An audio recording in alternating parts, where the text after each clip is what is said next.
ये गर्व का दिन है। कुरुक्षेत्र विश्वविद्यालय के 34वां दीक्षांत समारोह, और इस समारोह में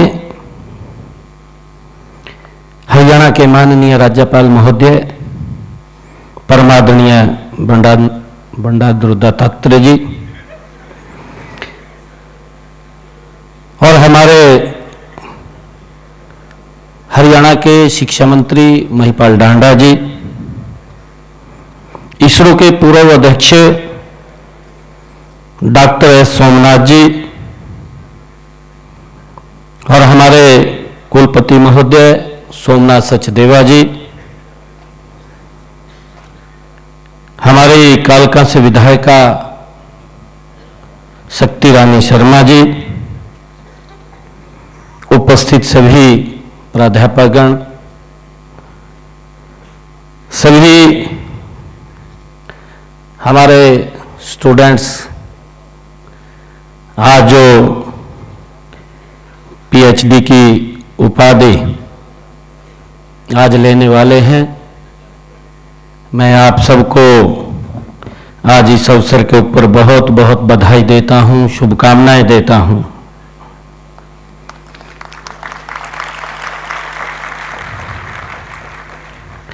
आज ये उपाधि व पदक प्राप्त करने वाले सभी विद्यार्थियों को मैं बहुत बधाई भी देता हूं और कहना चाहता हूं कि सपनों की उड़ान है, सपनों की उड़ान है, हौसलों की पहचान है। केवल डिग्री नहीं है, यह आपकी मेहनत का सम्मान है।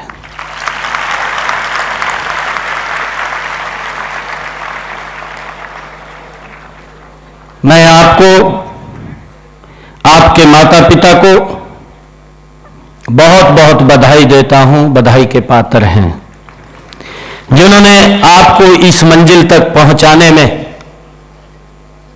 अपना खून पसीना लगाया है। साथ ही मैं इस अवसर पर आपको तराश कर इस मुकाम पर पहुंचाने वाले हमारे शिक्षकों को भी मैं बहुत बहुत हार्दिक बधाई और शुभकामनाएं देता हूं। मुझे खुशी है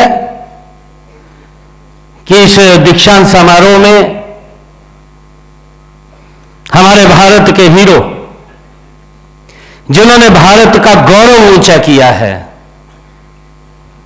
ऐसे विश्वविख्यात वैज्ञानिक डॉक्टर, पूर्व में जो अध्यक्ष रहे इसरो के डॉक्टर एस सोमनाथ जी, आज हमारे कुरुक्षेत्र यूनिवर्सिटी में उनको मानद उपाधि से और गोयल पीस प्राइज से सम्मानित किया गया है।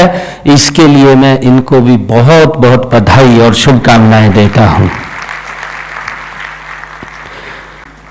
मुझे खुशी है कि प्रत्येक भारतवासी अंतरिक्ष क्षेत्र में चंद्रयान 3 की सफल लैंडिंग में आपके योगदान को गौरवान्वित महसूस कर रहा है।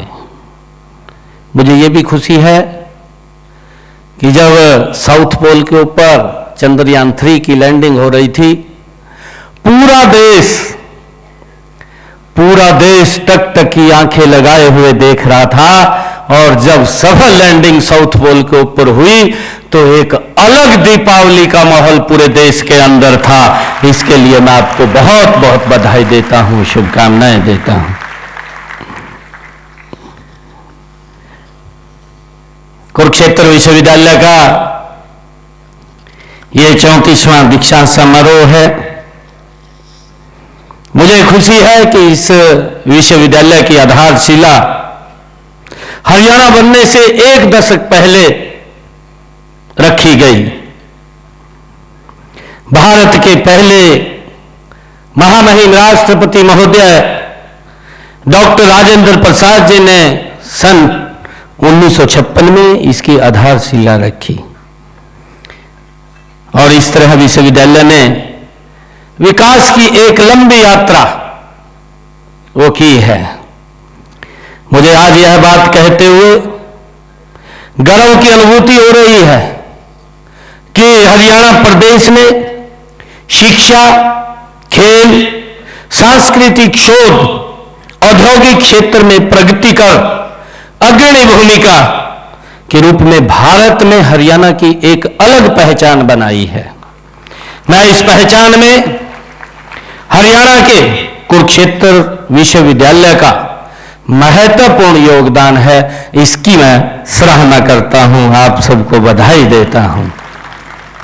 हमने ऐसे ही संस्थानों की क्षमता के बलबूते नई शिक्षा नीति को पूरी तरह से लागू किया है।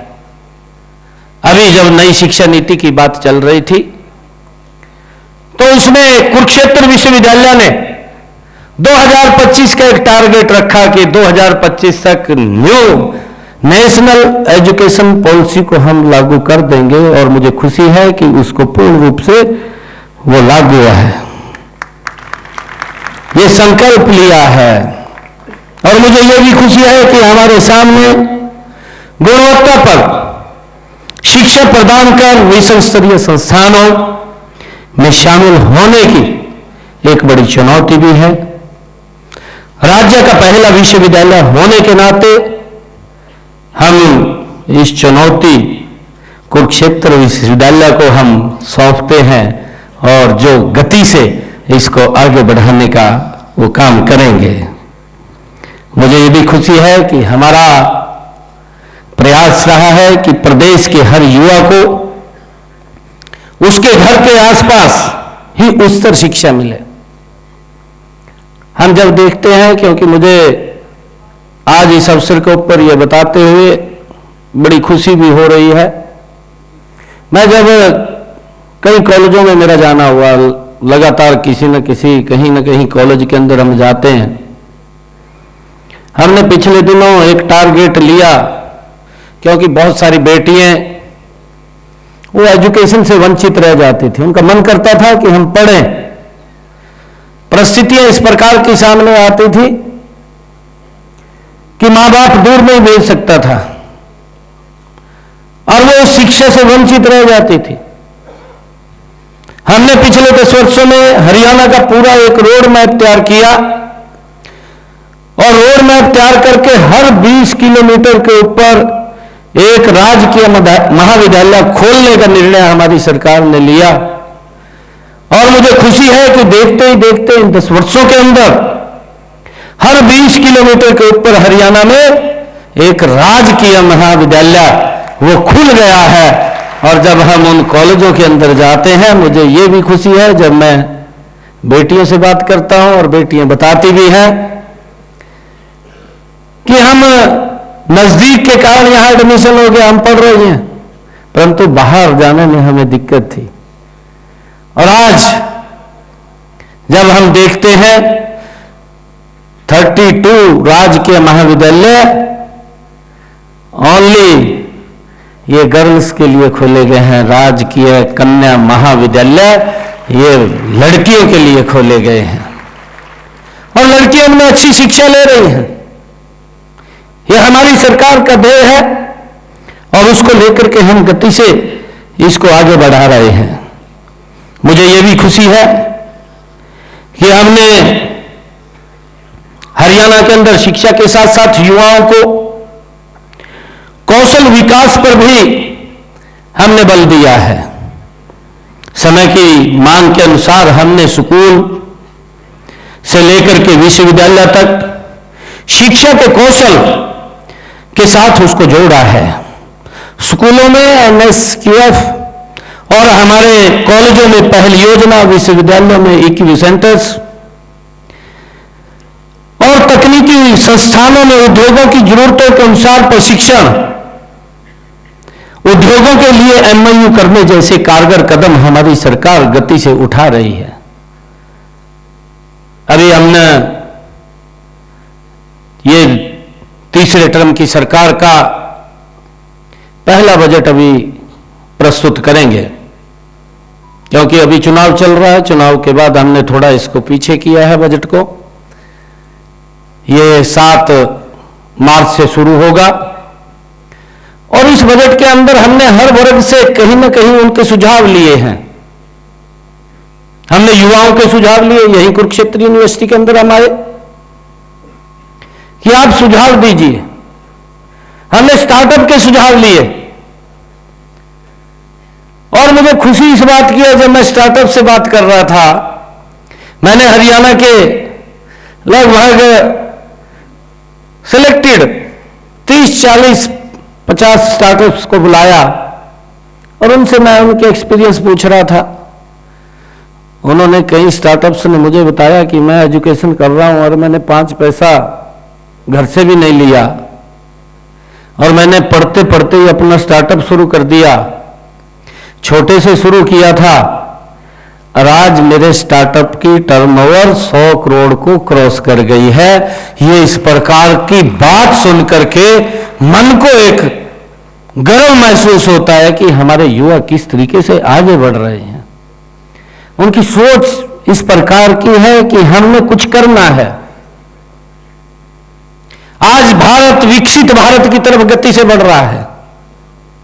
हम देख रहे हैं कि आदरणीय नरेंद्र मोदी जी का जो विजन है, आदरणीय मोदी जी की जो सोच है कि भारत ये 2047 तक विकसित राष्ट्र बने। हमारे सभी युवा साथी आज यहां से अपने अपने अलग अलग क्षेत्रों के अंदर देश में सेवाएं देने के लिए आप लोग तत्पर हैं, तैयार हैं। आप इस विकसित राष्ट्र के अंदर आप लोगों की बड़ी भूमिका होगी। इस भारत को विकसित राष्ट्र बनाने में आपका महत्वपूर्ण योगदान होगा। मुझे ये खुशी है आप लोगों के बीच में बताते हुए कि आदरणीय प्रधानमंत्री जी का जो विजन है, आदरणीय प्रधानमंत्री जी ने जो कहा कि हमने 2047 तक ये विकसित राष्ट्र बनाना है। अभी आप लोगों ने पिछले दिनों देखा होगा, हमने आजादी का 75वां वर्ष मनाया। हम संविधान का 75 वर्ष पूरे हो गए हैं, उसका गौरव दिवस के रूप में मना रहे हैं। आदरणीय प्रधानमंत्री जी की जो सोच थी कि भारत जब गुलामी की जंजीरों में जकड़ा हुआ था, हमारे उन क्रांतिकारी वीरों ने इस भारत की गुलामी की जंजीरों को काटने के लिए इस भारत भूमि के ऊपर अपने आप को कुर्बान किया। वो ऐसे महानायक थे, वो ऐसे महान क्रांतिकारी वीर थे जिनकी सोच थी आने वाली पीढ़ियां हमारी सुरक्षित रहे। हम जो कष्ट सहन कर रहे हैं उनको वो कष्ट सहन न करना पड़े।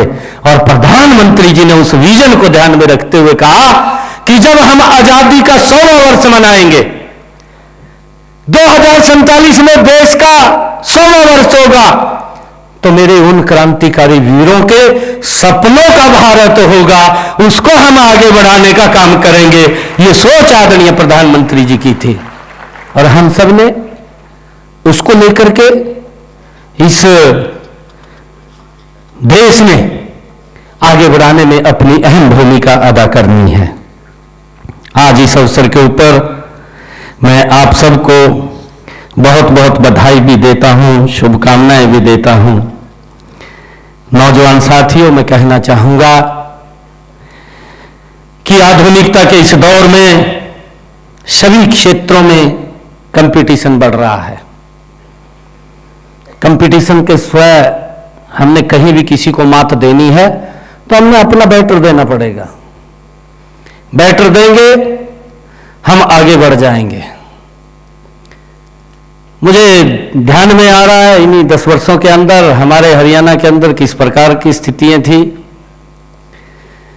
हरियाणा के अंदर अगर नौकरी भी लेनी होती थी तो नौकरी लेने के लिए भी मां बाप को किसी विधायक, किसी मंत्री, किसी मुख्यमंत्री के चक्कर काटने पड़ते थे। ना काटने पड़ते हो तो आप उस समय के दौर को ध्यान में करके सोचिए, जो वो समय था। हर समय लंबा भी नहीं था। ये 2014 से पहले का समय था कि एक नौकरी लेने के लिए हमें विधायक के चक्कर काटने पड़ते थे, मंत्री के पास जाना पड़ता था, या मुख्यमंत्री के चक्कर काटने पड़ते थे, तब जाकर के कहीं सोच सकता था मां बाप कि मेरे बेटे को, बच्चे को, बच्ची को नौकरी लग जाएगी। युवाओं के अंदर एक अविश्वास पैदा हो रहा था कि नौकरी पढ़ने से नहीं, नौकरी तो किसी के चक्कर काटने से मिलेगी, यह अविश्वास हो रहा था। परंतु उस अविश्वास को पिछले 10 वर्षों में हमने एक मिलन मोड़ के अंदर काम किया और युवाओं के अंदर एक बड़ा विश्वास पैदा करने का काम किया। आज मुझे खुशी है इस बात की, हमारे जब SCS अधिकारी, जब उनकी ट्रेनिंग खत्म होती है और मैं उनके बीच में जाता हूं, SCS अधिकारी के, वो मुझे बुलाते हैं, जब मैं उनके बीच में बात करने के लिए जाता हूं और परिचय होता है, तो परिचय में एक बात वो बोलते हैं कि मैं एक गरीब परिवार की बेटी हूं और इस सरकार के कारण बिना पर्ची खर्ची के SCS अधिकारी लग गई हूं। ये विश्वास युवाओं के अंदर बड़ा है। और ये वैसे नहीं है, कई बोल देते हैं कि भाई इसमें क्या है, हमने तो मेहनत किया, भाई मेहनत किया उसका फल लगना चाहिए, हम इसको बात को मानते हैं। अगर हमारा युवा मेहनत कर रहा है तो उस मेहनत को कौन नीचे करे, कौन उसको मेहनत को ग्रहण लगा दे। बच्चे की मेहनत को फल लगना चाहिए, उसका विश्वास बढ़ना चाहिए और विश्वास इन 10 वर्षों के अंदर बढ़ा है। मुझे ये खुशी है कि हमने 1,75,000 नौकरियां हरियाणा सरकार के अंदर बिना पर्ची, बिना खर्ची के हरियाणा के युवाओं को देने का काम हमारी सरकार ने किया। और हमने यह भी संकल्प लिया है आगे आने वाले समय के अंदर हमारी सरकार 2 लाख और नई नौकरियां बिना पर्ची खर्ची के हरियाणा के अंदर देने का काम हमारी सरकार करेगी। और मुझे यह भी खुशी है कि जब ये तीसरे टर्म की हमारी सरकार आई, इससे पहले किस प्रकार का वातावरण था, और ये इतिहास के अंदर पहली बार हुआ कि 25,000 युवाओं को हमने एक समय के अंदर हरियाणा में एक गरीब परिवार का बच्चा भी बिना पर्ची खर्ची के लगा है। मुझे इसकी बड़ी खुशी है।